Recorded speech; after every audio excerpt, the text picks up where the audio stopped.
The words we speak to our kids can become their inner narratives. Words are powerful, and they can either raise or lower a child's self-esteem. Words can heal, but they can also become bond breakers and relationship destroyers. We instinctively know this and aim to protect our children, but what about ourselves? What about our own inner narratives that run through our heads on a daily basis? It's important to make sure that we aren't lowering our own self-esteem either.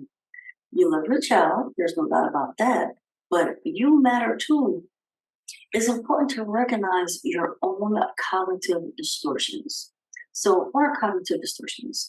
So, they are irrational thought patterns that stem from things like depression or anxiety or stress. Cognitive distortions cause individuals to perceive reality in an inaccurate way. We all have cognitive distortions. They usually pop up when we face times of like real crisis and stress. For some people, these distortions become more than just fleeting thoughts. They become routine and habitual. So here are some examples.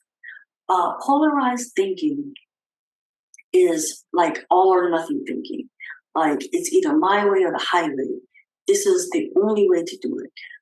If I don't get this job, then it's all over for me. He is pure evil. So stuff like that. This distortion is very extreme and doesn't account for all the other mitigating factors that might explain a situation or a person. Now, then we have personalization. So that's taking everything personally as an attack.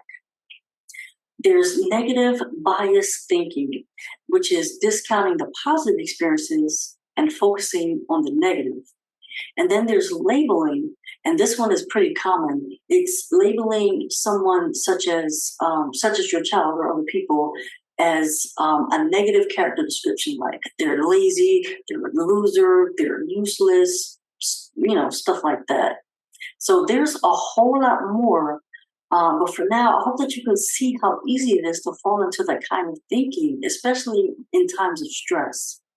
I know that I'm guilty of falling into distorted thinking when I'm under stress. But the key is to recognize it and know what to do about it, to take action and face it head on and not to ignore it. Ignoring it only makes it worse, and it means that it can become a part of you. And as parents, we may not always know that we're projecting our cognitive distortions onto our kids. These distortions would come from how we grew up and can unknowingly be causing the challenges that you're facing in your home right now, like tantrums and meltdowns from your kids, them not feeling loved or validated, and overwhelming stress. And sometimes implementing these tips for lasting change is hard. It's also very personal.